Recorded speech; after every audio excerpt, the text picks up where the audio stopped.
நரியும் கொக்கும். நரி ஒன்று இரை தேடி அலைந்தது. அதற்கு நல்ல எலும்பு துண்டுகள் சிக்கின. அது தனது உணவை யாரிடமும் பகிர்ந்து கொள்ளாது.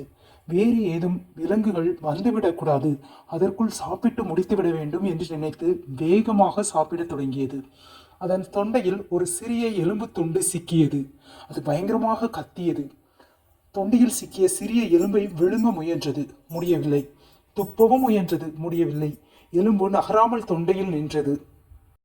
நரிக்கு பயம் வந்தது. எலும்பை வெளியே எடுக்க முடியாவிட்டால் என்ன ஆகும் என்று யோசித்தது. அதற்கு உடனே கொக்கின் ஞாபகம் வந்தது. கொக்குக்கு நீண்ட கழுத்து உள்ளது, அதனால் வெளியே எலும்பை எடுக்க முடியும் என்ற எண்ணம் தோன்றியது. எனவே நரி கொக்கிடம் சென்று, உன் அலகை என் வாய்க்குள் விட்டு என் தொண்டையில் உள்ள எலும்பை எடு என்றது. கொக்குவும் அதற்கு உதவி செய்தது. அதற்காக பணம் வேண்டும் என்றும் கேட்டது. அதற்கு நரி சரி என்று சொன்னது. கொக்கு நரியின் வாயில் இருந்த எலும்பு துண்டை அகற்றிய பின், எனக்கு என்ன கிஃப்ட் தருவாய் என்று கேட்டது. அதற்கு நரி, உன் தலையை என் வாய்க்குள் இருந்து வெளியே எடுத்தபோது மகிழ்ச்சியாய் இருந்தாய் அல்லவா?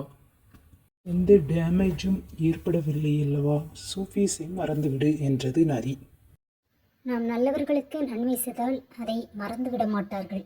தீயவர்களுக்கு நன்மை செய்தால் சீக்கிரமே மறந்து விடுவார்கள்.